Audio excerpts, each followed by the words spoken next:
أعوذ بالله من الشيطان الرجيم. بسم الله الرحمن الرحيم. الحمد لله رب العالمين، والصلاة والسلام على حبيبنا وحبيب الله العالمين سيدنا ومولانا أبي القاسم المصطفى محمد وآله الطيبين الطاهرين وأصحابه الأخيار المنتجبين. وقال رب اشرح لي صدري ويسر لي أمري واحلل عقدة من لساني يفقه قولي. ربي زدني علما وارزقني فهما برحمتك يا أرحم الراحمين. أشهد أن لا إله إلا الله وحده لا شريك له، وأشهد أن محمدا عبده ورسوله. اللهم صل على سيدنا محمد وعلى آل سيدنا Muhammad.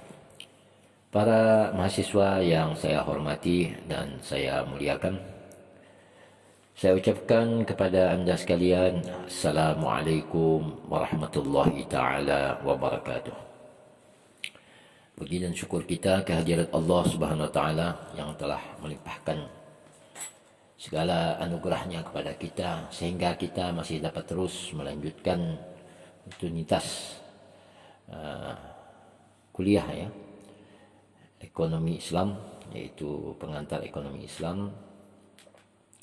Dan mudah-mudahan untuk kajian kali ini kita masih terus dapat mengkomparasikan pemikiran para tokoh ekonomi muslim yang insyaAllah dapat menambah khazanah intelektualitas kita dalam memahami serta memposisikan ekonomi Islam di dalam berbagai lini kehidupan.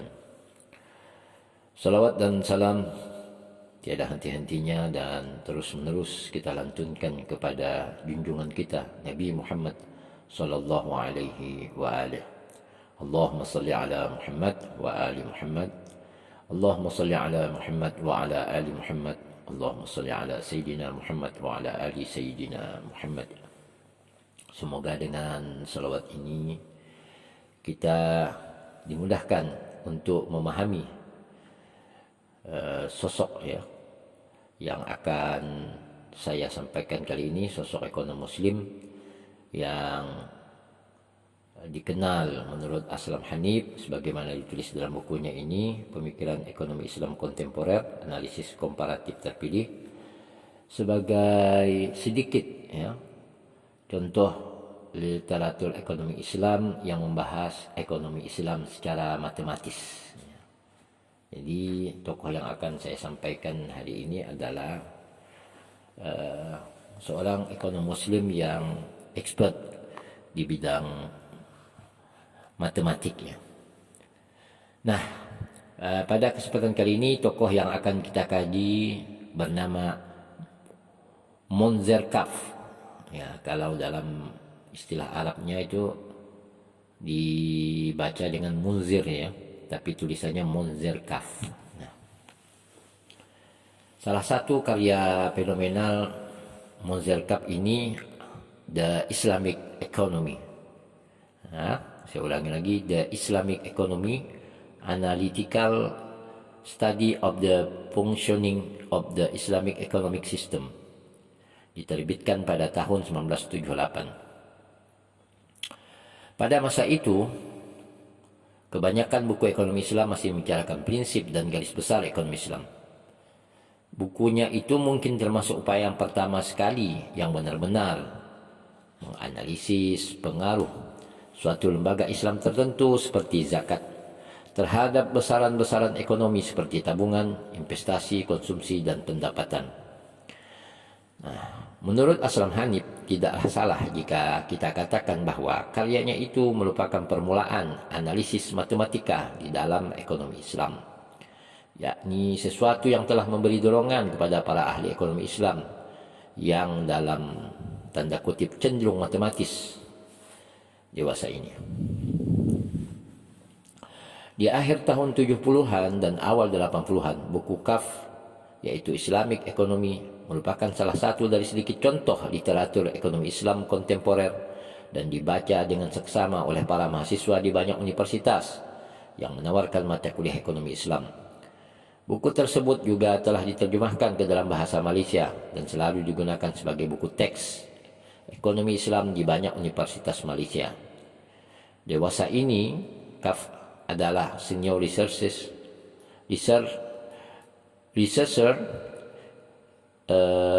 in the Islamic Research and Training Institute pada Islamic Development Bank Jeddah.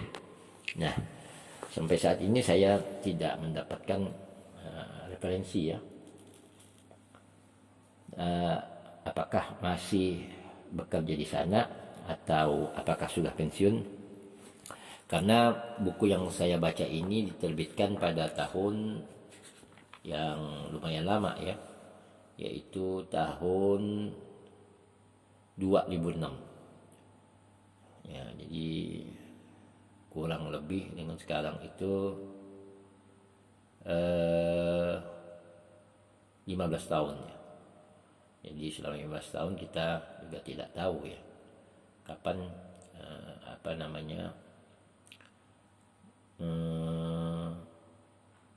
di mana posisi terbaru seorang pemikir ekonomi Islam ini, yaitu Munzir Kaf. Baik, sebelum lebih jauh mengkaji dan memaparkan pemikiran Munzir Kaf, maka pertama sekali saya akan memaparkan pendahuluan tentang pemikiran ekonomi Islam Munzir Kaf. Nah, di dalam buku Asal Hanif beliau tidak memaparkannya latar belakang pendidikan serta background pendidikan seorang Munzir Kaf karena keterbatasan referensi beliau. Maka beliau hanya konsen menganalisis tentang pemikiran ekonomi Islam seorang Munzir Kaf. Menurut Aslam Hanif, Kaf memandang ekonomi sebagai suatu bagian dari agama. Oleh karena itu, per definisi berhubungan dengan kepercayaan dan perilaku manusia. Maka perilaku ekonomi haruslah merupakan salah satu aspek agama. Sejauh yang menyangkut Islam, hal ini didukung oleh kenyataan bahwa Al-Quran dan Sunnah Nabi Muhammad SAW yang merupakan sumber ajaran dan hukum Islam mengandung nilai dan norma ekonomi. Lebih jauh, menurut Kaf yang ditulisnya pada tahun 1987 halaman 2, sebagian besar warisan fikih yang diambil dari Al-Quran dan Sunnah juga berisi bentuk-bentuk dan legalitas transaksi ekonomi. Jadi sejak dari awalnya kegiatan ekonomi itu memang senantiasa agamis sifatnya dan merupakan suatu tindakan ibadah jika dilaksanakan menurut apa yang digariskan oleh agama. Guna menambah dukungan atas adanya hubungan yang dekat antara agama dan ekonom atau perilaku ekonomi, Munzir Kaf mengutip fakta historis bahwa di Barat sekalipun ekonomi tidak dipisahkan dari agama atau filsafat moral hingga akhir-akhir ini saja. Ketika Barat melakukan suatu revolusi menentang gereja dan otoritasnya. Dalam catatan kaki yang ditulis Aslam Hanif, dia menuliskan hal ini ditunjukkan oleh kenyataan bahwa bapak ilmu ekonomi Barat sendiri, yaitu Adam Smith, adalah seorang filsuf moral yang telah mendapatkan apa yang boleh disebut sebagai pendidikan agama, sebagaimana yang juga dialami oleh kebanyakan ahli ilmu pada masa itu dan sebelumnya. Baik, mahasiswa yang saya hormati dan saya muliakan, saya lanjutkan latar belakang pendahuluan tentang seorang Kaf. Menurut Kaf, ekonomi sekuler adalah sebuah fenomena Barat yang sayang sekali telah ditransfer kepada kaum muslimin yang jatuh ke pinggiran peradaban manusia. Ini ditulis beliau tahun 78 halaman 14, sehingga mudah terperangkap tidak saja secara politik melainkan juga secara intelektual. Sebagaimana Siddiqi, ia tidak mengusulkan suatu definisi dalam tanda kutip formal bagi ekonomi Islam. Tetapi oleh karena ilmu ekonomi berhubungan dengan perilaku manusia dalam hal produksi, distribusi, dan konsumsi, maka ekonomi Islam menurut Kaf dapat dilihat sebagai sebuah cabang dalam tanda kutip ilmu pengetahuan ekonomi yang dipelajari dengan berdasar pada paradigma yaitu aksioma, sistem nilai, dan etika Islam. Sama dengan studi ekonomi kapitalisme dan ekonomi sosialisme. Jadi, KAP itu memandang bahwa ekonomi Islam itu sebagai cabang ilmu pengetahuan ekonomi. Dengan pandangannya ini, yang mencela kelompok-kelompok ekonomi Islam tertentu yang ditulisnya 87 halaman 3, yang menenggerai suatu kelompok yang mencoba untuk menekankan dengan terlalu keras perbedaan antara ekonomi Islam dan Barat. Kelompok itu tidak memahami bahwa perbedaan antara keduanya sebenarnya terletak pada filsafat dan prinsipnya, bukan pada metode yang digunakan.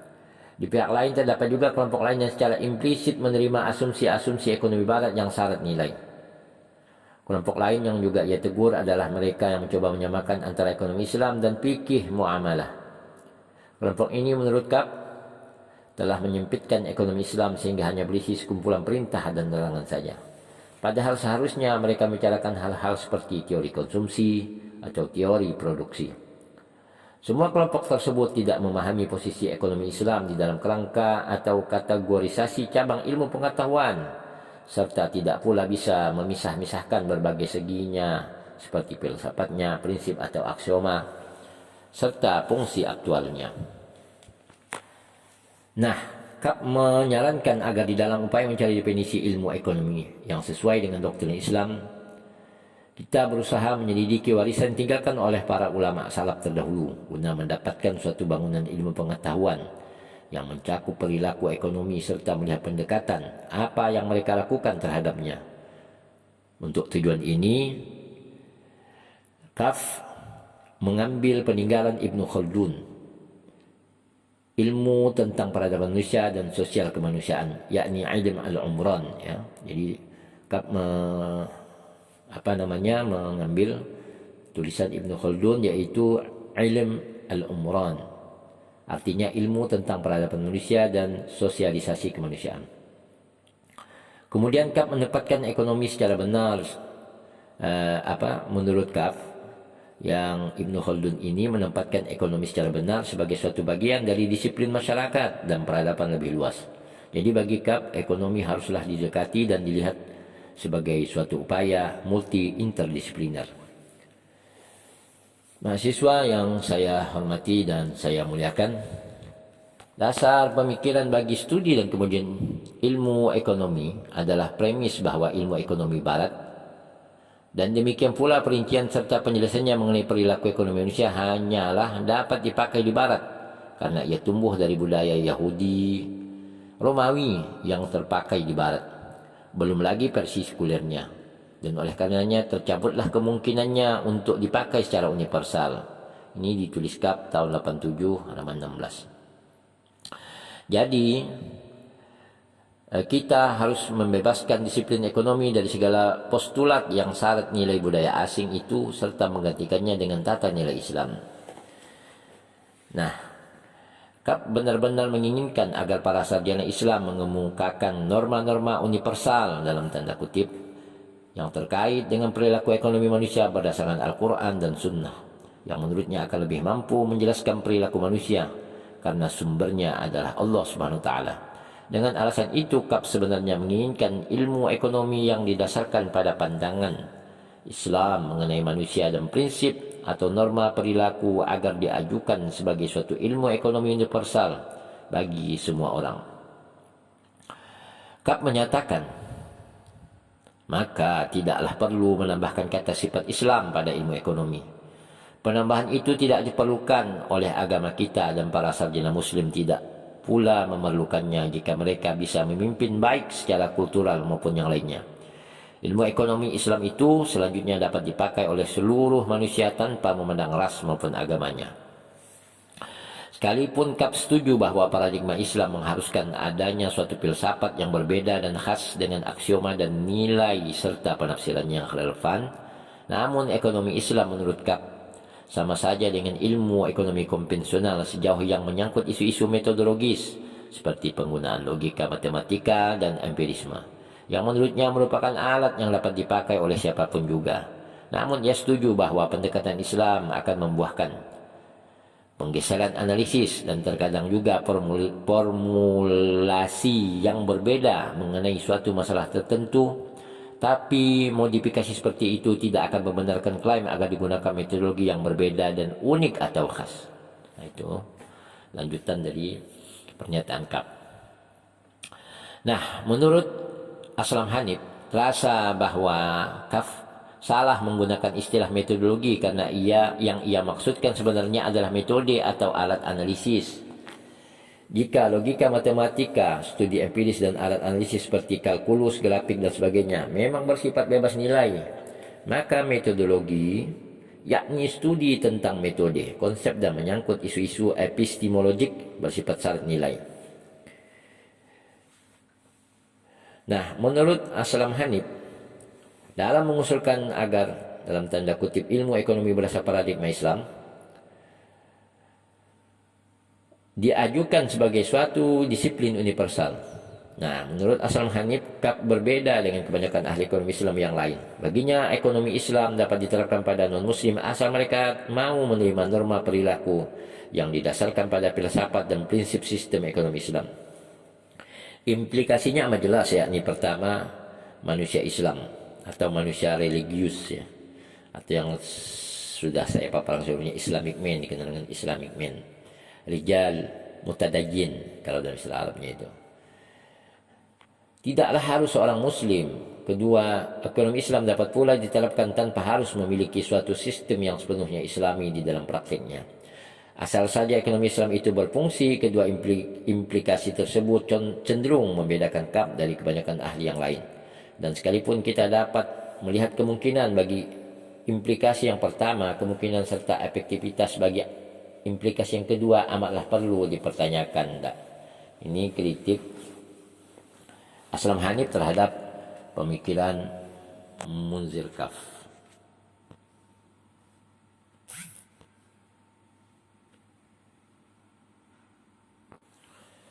Mahasiswa yang saya hormati dan saya muliakan, mengenai tujuan sistem ekonomi Islam, Kap menekankan pencapaian falah sebagai tujuan utama, tidak hanya bagi individu dalam tindakan mereka, melainkan juga masyarakat di dalam organisasi dan tujuannya. Di samping tujuan yang pasti ini, tujuan lain seperti efisiensi, pertumbuhan dan keadilan, semuanya itu sesuai dengan sistem Islam, asalkan didasarkan pada dan ditafsirkan di dalam paradigma Islam. Lagi pula Kaf yang menulis di tahun 1989 halaman 75, melihat sistem ekonomi Islam sebagai bagian dari sistem sosial secara keseluruhan, dan oleh karena itu harus mampu memberikan sumbangan dalam memajukan nilai-nilai moral seperti persaudaraan, kejujuran dan keadilan. Hal ini menambah dukungan kepada keberatan kita bahwa sistem ekonomi Islam dapat beroperasi dengan efektif pada dirinya sendiri, dalam kurung yakni tidak berada di dalam suatu lingkungan Islam yang lebih luas. Jadi ini menurut Aslam Hanif itu Islam itu hanya cocok bagi umat Islam gitu. Di dalam melihat pemikiran Kap ini. Nah, sebagaimana semua ahli ekonomi Islam yang lain, Kap mendukung diperlukannya ijtihad. Jadi Kap ini juga pendukung metodologi ijtihad dalam mencari hukum, ya, menetapkan sebuah hukum terhadap fenomena-fenomena atau perilaku ekonomi yang berbeda dari masa-masa terdahulu. Pertama dan terutama sekali terdapat kebutuhan untuk memformulasikan prinsip-prinsip dan aturan-aturan umum yang dapat ditarik dari Al-Quran dan Sunnah melalui tafsir, kemudian analogi dan pandangan dan rasionalitas umum yang memang sudah dikenal di dalam paradigma Islam. Kedua, ahli ekonomi Islam harus merujuk kepada fikih agar mampu menarik institusi dan alat yang memadai dari prinsip umum. Ketiga adalah penggunaan studi-studi empiris termasuk data historis untuk mengkaji teori dan untuk mengoreksi kekurangan yang mungkin timbul di dalamnya, tidak untuk mendominasi ataupun mendiktekan pemberian bentuk konstruksi teoritisnya. Dengan kata lain, baik deduksi maupun induksi dapat saja digunakan, tetapi dalam batas yang ditetapkan oleh paradigma Islam. Nah, kita lanjutkan tentang kerangka institusional ya, institusional pemikiran KAP. Satu, kepemilikan. Jadi KAP dalam kerangka pemikiran ekonomi Islam, kerangka institusionalnya itu satu, tentang kepemilikan, dua, mengambil keputusan dan alokasi sumber, kemudian tiga, implementasi zakat dan pelanggan riba. Nah, sesudah membicarakan posisi ekonomi Islam, filsafatnya, prinsip-prinsip dan metodologinya menurut ekonom Munzil Kaf atau Munzil Kaf, lalu menjelaskan kerangka institusional dalam sistem ekonomi Islam yang digagasnya. Nah, satu, tentang kepemilikan. Menurut Aslam Hanif, KAP menyebutkan soal kepemilikan dalam bagian yang membicarakan produksi. Ditulisnya tahun 78, 37 sampai 38. Dan prinsip dasar sistem ekonomi Islam tahun 89 halaman 77. Menurut KAP, manusia yang muncul dalam posisinya sebagai Khalifatullah Subhanahu wa ta'ala di muka bumi memiliki hak dan tanggung jawab untuk memiliki suatu dan memanfaatkannya, sama seperti pendapat para ahli yang lain. Hak memiliki ini terbatas dan sah, sejajar dengan tanggung jawab manusia untuk bertindak sesuai dengan kehendak dan hukum Allah Subhanahu wa ta'ala. Dalam istilah Inggrisnya, purposive nature of property right. Ini memiliki implikasi bahwa kekayaan tidak boleh terkonsentrasi di tangan sedikit orang saja, dan itu mengharuskan adanya kerjasama antar manusia dalam pemanfaatannya sejalan dengan filosofinya. Karakteristik hak kepemilikan itu adalah sebagai berikut. A. Hak memiliki didasarkan pada dan mencakup kesempatan untuk memanfaatkannya. Dengan kata lain, kerja atau kesempatan untuk memanfaatkan itu adalah unsur yang menyebabkan seseorang boleh memiliki suatu barang. KAP menekankan bahwa hak kita untuk memiliki itu adalah mengenai pemanfaatannya, bukan pemilikannya semata-mata. Jika barang itu tidak dimanfaatkan sesuai dengan gunanya, maka hak memiliki itu pun tidak ada pula. Hal ini sejalan dengan posisi pemerintah yang boleh menyita barang yang menganggur untuk menempatkannya pada penggunaan ekonomis yang sesuai. B. Tidak dipenuhinya fungsi ekonomi suatu hak milik atau dialihkannya penggunaan suatu barang pada maksud-maksud non-ekonomis, seperti yang dinyatakan oleh Sadar, akan mengakibatkan dikuranginya hak memiliki sejajar dengan kezaliman yang dilakukan. Sanksi itu terentang dari lenyapnya hak dalam hal barang tidak dimanfaatkan hingga hilangnya kontrol seseorang atas miliknya sendiri dalam hal barang digunakan secara salah. Sekali lagi, hal ini menunjukkan betapa pentingnya penggunaan hak milik secara tepat. C.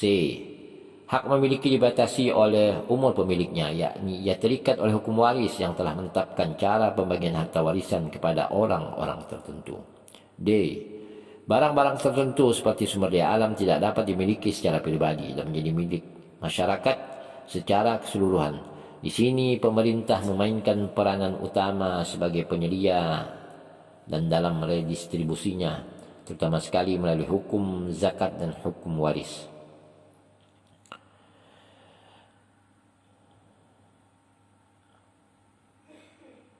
Implikasi pandangan KAP ini memiliki seorang dapat memiliki sejumlah besar tanah dan terus memilikinya, menerima sewa atau bagi hasilnya selama ia bisa memanfaatkan tanahnya ataupun menyewakannya, maupun menyerahkan penggalapan pada orang lain untuk berbagi hasil.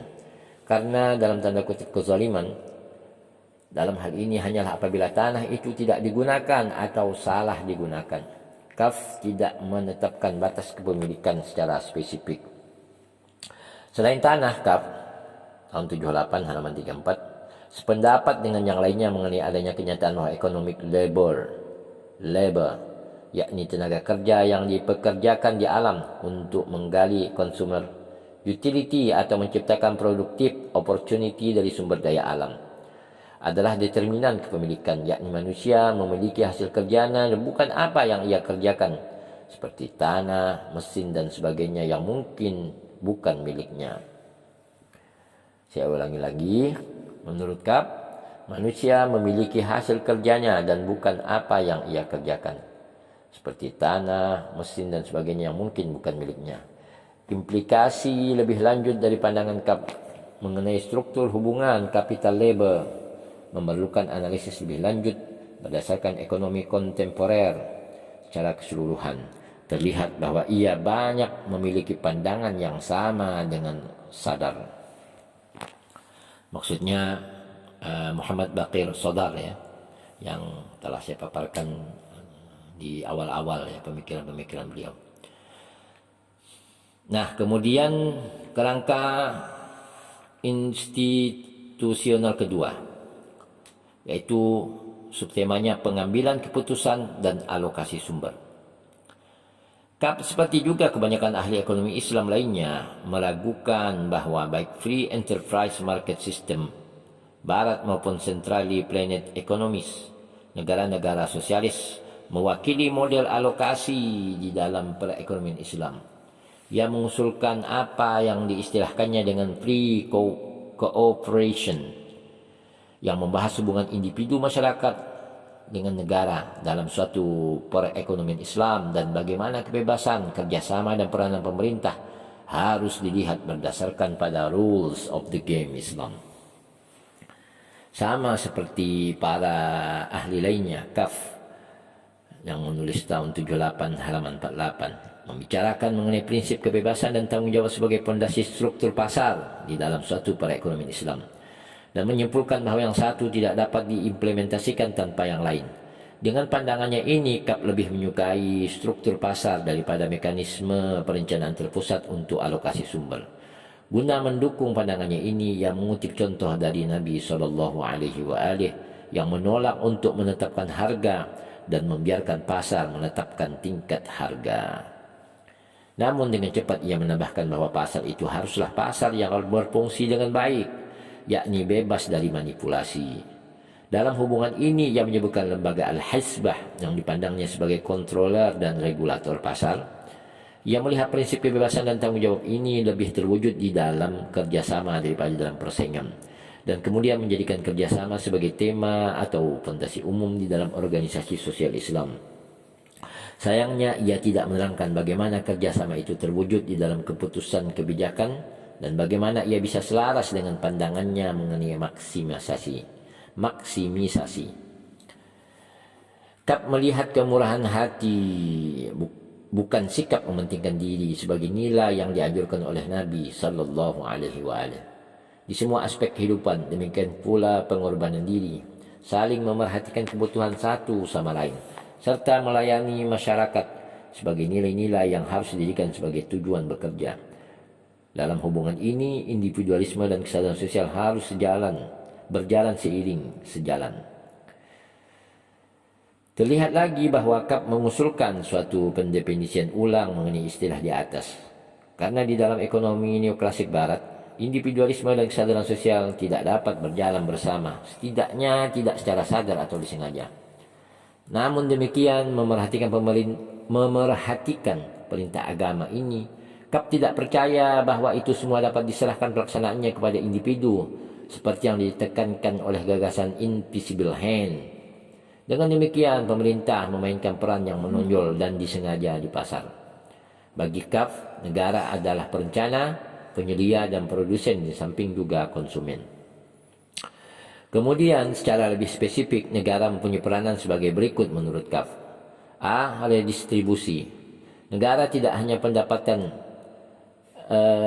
redistribusi. Jadi negara berfungsi untuk meredistribusikan ulang sumber ekonomi. Itu tidak hanya pendapatan melainkan juga kesempatan melalui pengenaan zakat, hukum waris, distribusi yang benar dan barang konsumsi, dan mengarahkan employment antar industri jika perlu. B. Penetapan standard of living minimum sesuai dengan tingkat pembangunan dan lingkungan. Nah, ini menurut Kab pemerintah punya peran menetapkan standard of living minimum sesuai dengan tingkat pembangunan dan lingkungan. Oleh karena telah menjadi kewajiban pemerintah untuk menjamin bahwa setiap anggota masyarakat dapat terpenuhi kebutuhan dasarnya sehingga dapat hidup layak, maka harus ada semacam sistem jaminan sosial pada waktu yang sama dapat menghindari terjadinya efek negatif pemberian. C. Penyediaan utilitas publik. Sama seperti para ahli yang lain, KAP melihat hal ini sebagai tugas utama pemerintah yang seperti telah disebutkan di atas muncul dari hadis yang menyatakan bahwa Nabi SAW mengenai diperlukannya kepemilikan umum untuk barang-barang tertentu yang ditafsirkan sebagai public goods ya. D. Penyelia dan controller. Jadi selanjutnya peran pemerintah menetap sebagai penyelia dan controller. Secara amat sederhana, hal itu berarti tugas pemerintah untuk menjamin ditegakkannya rules of the game. Menurut Aslam Hanif, sekalipun jelas sekali bahwa KAP mendukung kebebasan pasar, gagasannya mengenai konsep pre-cooperation perlu diterangkan lebih lanjut seperti kebanyakan ahli yang lain. Ia menekankan perlunya individu maupun pemerintah memiliki peranan di dalam proses pengambilan keputusan. Sayangnya juga, seperti kebanyakan ahli yang lain, masih terdapat kesenjangan yang harus diisi selebar jarak antara konsep tersebut dengan kerja aktual pasar seperti itu. Kemudian subtema yang ketiga, kerangka institusional pemikiran KAP, implementasi zakat dan pelanggaran riba. KAP di dalam bukunya yang ditulis tahun 78 halaman 59 sampai 93 membahas dua hal di dalam bab yang berjudul The Macro Monetary Theory. Pembahasan itu terutama sekali merupakan suatu uraian tentang bagian 3 dari gagasannya mengenai sistem ekonomi Islam yang berisi aspek-aspek operasional serta alat atau kebijakan yang membahas mengenai berfungsinya sistem secara nyata. Menarik untuk dicatat bahwa sekalipun zakat itu dipungut atas segala jenis harta, dalam kurung bukan hanya atas harta tertentu saja seperti yang disampaikan oleh sementara kritikus seperti Quran, maka KAF yakin bahwa hasil pungutan zakat tidak akan cukup untuk membiayai semua jenis pengeluaran negara. Oleh karena itu, ia mendukung kemungkinan dipungutnya pajak sebagai tambahan. Sekalipun KAP melihat adanya efek positif zakat terhadap tabungan, investasi, dan pendapatan nasional, yakni lebih efektif dibandingkan dengan pajak sekuler. Namun ia tidak melihat zakat sebagai piranti pengganti pajak. KAP tidak ragu untuk menyatakan bahwa bunga adalah riba dan mengkritik mereka yang mencoba membedakan antara usuri dan bunga. Dengan menyatakan bahwa hanya usuri sajalah yang riba, KAP menuduh mereka itu berusaha mengislamkan yang non-islami. Di negara-negara muslim dewasa ini, seperti halnya para ahli yang lain, ia menyatakan bahwa mudharabah atau qirat adalah instrumen Islam untuk mengganti semua transaksi berbasis riba. Sekalipun kedua hal ini harus ada sebelum kita menyatakan adanya sistem ekonomi Islam. Namun keduanya sama sekali tidak memenuhi syarat cukup dan KAP memang tidak pernah menyatakannya demikian menurut Aslam Hanif.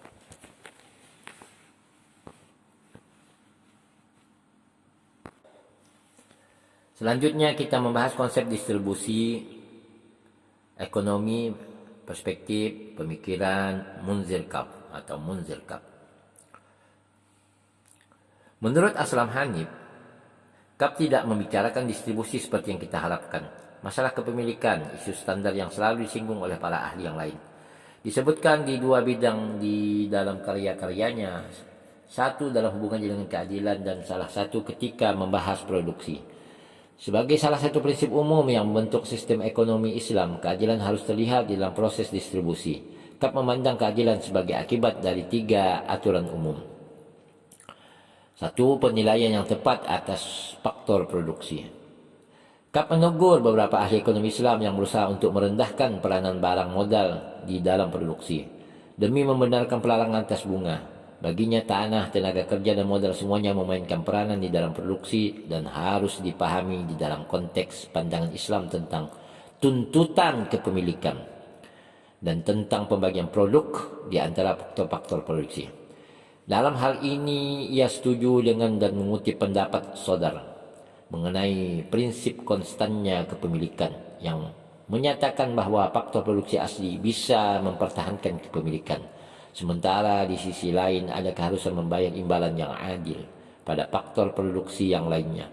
Contoh yang diberikan untuk melukiskan faktor produksi asli ini adalah pemilik, dalam tanda kutip ya, pemilik tanah yang menggaji orang lain untuk menggarap tanahnya. Nah, saya ulangi, menurut Monzelkap, faktor produksi asli bisa mempertahankan kepemilikan. Nah, tapi di sisi lain ada keharusan memberi imbalan yang adil pada faktor produksi lainnya, yaitu contohnya pemilik tanah yang menggaji orang lain untuk menggarap tanahnya. Nah, itu penilaian yang tepat atas faktor produksi, itu yang pertama. Kemudian yang kedua, penetapan harga output yang tepat. Kap berpendapat bahwa bekerjanya pasar secara benar akan menentukan harga output berdasar permintaan dan penawaran. Namun jika terjadi manipulasi, penipuan, praktik monopolistik yang unfair dan sebagainya, maka negara sebagai muhtasib dapat melakukan campur tangan dan selanjutnya menentukan harga ekuivalennya. Nah, di dalam catatan kakinya Aslam Hani menulis, sayang bahwa penulis tidak sanggup mendapatkan akses guna memperoleh makalah Kaf yang tidak dipublikasikan yang berjudul The Economic Views of Ibn Taymiyah. Di dalam makalah ini Kaf menuliskan penjelasannya. Nah, itu menurut keterangan catatan kaki dari seorang Aslam Hani. Kemudian konsep ketiga dalam distribusi menurut Kaf, redistribusi output pendapatan bagi mereka yang tidak mampu mendapatkannya melalui kekuatan pasar. Saya ulangi, subtema dari konsep distribusi menurut Kaf, redistribusi output pendapatan bagi mereka yang tidak mampu mendapatkannya melalui kekuatan pasar. Nah, bagi kepada dasarnya hal ini melibatkan zakat wajib dan transfer lain yang tidak wajib di dalam Islam. Dalam persoalan distribusi awal dan redistribusi, Kaf tidak memberi petunjuk yang jelas, sekalipun ia mengusulkan adanya kesempatan yang sama bagi semua orang untuk mencari kesejahteraan ekonomi. Hal itu didukung oleh pandangannya bahwa hak milik baru benar jika orang mampu memanfaatkan miliknya itu. Dan hal ini mengandung arti semacam teori nilai dari tenaga kerja, bahwa pendistribusian hak milik berdasarkan pada kemauan bekerja adalah sesuatu yang mungkin, namun ia membuat perbedaan jelas antara hak milik dan hak guna, seperti yang telah disebutkan di depan. Orang dapat kehilangan hak guna jika ia salah menggunakan barangnya, dan kehilangan seluruh haknya jika ia tidak memanfaatkan barangnya atau tidak mengizinkan orang lain untuk memanfaatkannya. Di samping zakat dan bentuk-bentuk lain pembayaran transfer, Kaf juga menyebutkan sistem faraid atau hukum waris di dalam Islam, yang menyebutkan bahwa kepemilikan orang kekayaannya berakhir pada saat wafatnya. Maksudnya ia berpendapat spesifikasi faraid sebagai suatu petunjuk mengenai bagaimana Islam mengajarkan hak milik sebagai suatu hak terbatas untuk mengelola, bukan hak mutlak. Amat menarik untuk dicatat bahwa Naqfi memandang sistem faraid itu sebagai alat untuk dicatat sebagai alat untuk mengekalkan dinasti dan mengusulkan dipungutnya pajak yang berat terhadap harta warisan. Dapat disimpulkan menurut Aslam Hani bahwa pandangan Kaf terhadap distribusi bersandar pada mekanisme pasar. Jika kebutuhan dasar masyarakat telah terpenuhi, dalam hal ini terlihat bahwa Kaf setuju dengan Mannan dan Siddiqi. Nah, mahasiswa yang saya hormati dan saya muliakan, selanjutnya saya akan bacakan bagaimana konsep produksi menurut teori Monzelkap. Produksi dapat dilihat dari sisi positif dan normatif. Jika hukum-hukum materi dan ekonomi serta hal-hal lain yang bersangkutan dengan fungsi produksi masuk ke dalam sisi positif, pendorong produksi dan tujuannya masuk ke dalam sisi normatif, ia membicarakan topik-topik yang biasa dibahas oleh para ahli ekonomi Islam, yakni tujuan dan motif produksi, faktor produksi dan tujuan firm, tujuan firma, tujuan perusahaan atau perusahaan terbatasnya. Ia mulai dengan menyinggung kewajiban agama untuk memanfaatkan berbagai sumber yang telah dianugerahkan Allah SWT kepada manusia dalam hal mendorong produktivitas dan menghambat terjadinya pengangguran sumber. Kap mengutip 20 klausul yang disampaikan oleh Sadar. Ke-20 klausul itu pada dasarnya dapat diringkas menjadi: 1. Pemanfaatan adalah alasan bagi kepemilikan. 2. Harus ada pemanfaatan yang terus-menerus untuk mempertahankan hak milik. 3. Kegiatan antara yang tidak produktif adalah terlarang. 4. Kegiatan yang secara ekonomi tidak produktif adalah terlarang. 5. Tidak boleh ada penimbunan. 6. Spekulasi adalah terlarang. 7. Harus menyediakan kebutuhan dasar bagi masyarakat. 8. Menghindari kemewahan. 9. Negara berperan besar sebagai perencana dan penyelia. Oleh karena produksi dipandang tidak hanya sebagai sarana untuk memperbaiki kesejahteraan materi semata, melainkan juga kesejahteraan spiritual, maka menurut Kaf, hal ini memiliki implikasi pada tujuan produksi, yakni 1. Barang yang mungkin saja menguntungkan secara material, namun dilarang oleh Islam, tidak dipandang menguntungkan dan tidak boleh diproduksi, karena kedudukan spiritual manusia jadi merosot karenanya. Hal ini akan mempengaruhi pengambilan keputusan maupun rasionalitas seperti yang dipahami di dalam ekonomi barat. Hal itu juga memiliki efek terhadap nilai barang dan jasa karena kini menjadikan kedudukan spiritual orang sebagai sesuatu yang diperhitungkan. Hanya saja bagaimana memperhitungkannya tidak dijawab oleh Kaf. Kedua, adalah amat penting untuk mendistribusikan benefit produksi kepada sebanyak mungkin orang. 3. Kelangkaan tidak lagi dilihat dalam konteks kebutuhan, melainkan sebagai akibat dari kemalasan manusia dan keengganan untuk menggali sepenuhnya benefit dari hadiah Allah Subhanahu wa taala. Dengan semua pondasi tersebut, Kaf halaman 32 tidak melihat adanya kesalahan dalam tujuan firma maupun maximization of utility. Jika fungsi yang hendak dimaksimumkan itu mencakup unsur-unsur balasan di hari kiamat, ia mengutip Siddiqi dalam soal tujuan firma ini. Ia mengakui bahwa semua pandangannya itu masih terlalu umum dan untuk itu perlu diadakan penyusunan indeks utilitas kolektif yang mencakup hal-hal seperti nilai-nilai etika dan legislasi. Seluruhnya itu ia maksudkan untuk mendukung keinginannya mengkuantifikasikan besaran-besaran kualitatif. Ia juga mengakui bahwa sistem ekonomi Islam haruslah mencari rumusan mengenai peranan pemerintah maupun legislasi yang lebih tegas, dan demikian pula aturan yang lebih ketat bagi nilai-nilai etika yang tidak terlegislasi melalui lembaga semacam hizbah. Terakhir, ia menangani isu faktor produksi di sini. Kaf setuju dengan Bagir Sodar ya, dalam hal prinsip konstannya kepemilikan. Dan imbalan bagi faktor produksi lain yang ikut serta dalam proses produksi. Jadi tenaga kerja adalah faktor produksi tersebut. Namun individunya, yakni pemilik tenaga kerja itu mungkin dan mungkin tidak memiliki sumber di pihak lain. Produknya harus dibagi di antara semua faktor produksi, yaitu tanah, tenaga kerja dan modal, atau sewa untuk mesin dan bagi laba untuk uang.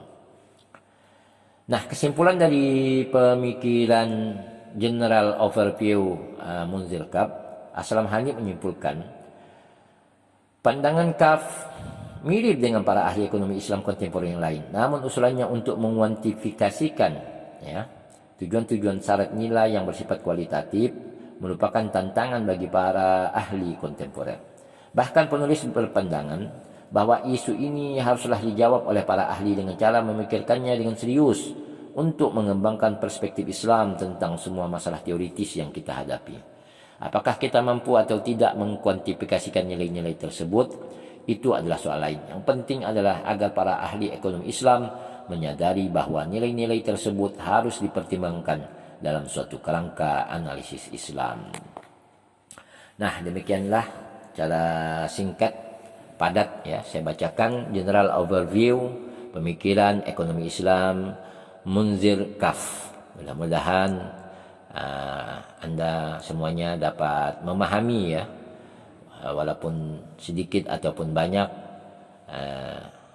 paling tidak kita sudah mendapat peta yang lain ya, bagaimana kesamaan dan perbedaan antara tokoh-tokoh ekonom Islam dalam membuat sebuah konsep tentang distribusi, produksi, dan lain sebagainya dalam bingkai pemikiran ekonomi Islam.